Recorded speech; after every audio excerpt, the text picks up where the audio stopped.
เมื่อซุงค่ะเขาติมาลัดนี้ไล่ปิกเปียดอันเป็นส่งเกมมาสู่เขานั่นค่ะนะโจเล่นเกมนั่น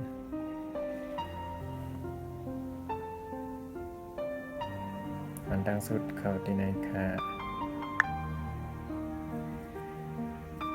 setting มันดิกไทยก็การตั้งค่าค่ะนะ account setting ค่ะ account setting ตัวนี้ค่ะตัวเหนือสุดเนี่ยการตั้งค่าบัญชีเป็นดิกไทยก็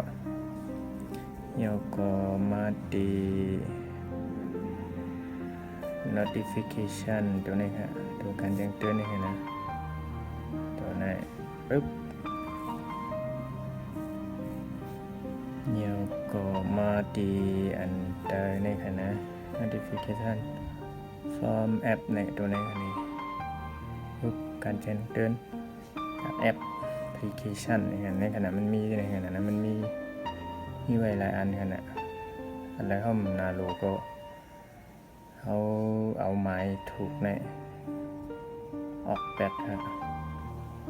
ให้ของเขาได้ในขณะอันเขาดีส่งมากครับนะ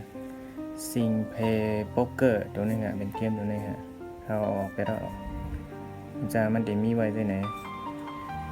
แล้วก็มีการแล้วก็ออกเป็นเซ็งเอาออกหรือไว้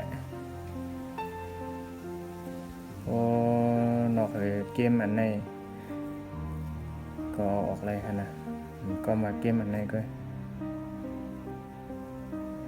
ได้มีอันไหนก็เองกับอันใกล้เลยส่งมาเนี่ยซิงเพย์โป๊กเกอร์เอาออกเป็นเซ็งครับกันนั่นก็มาแถวขยับ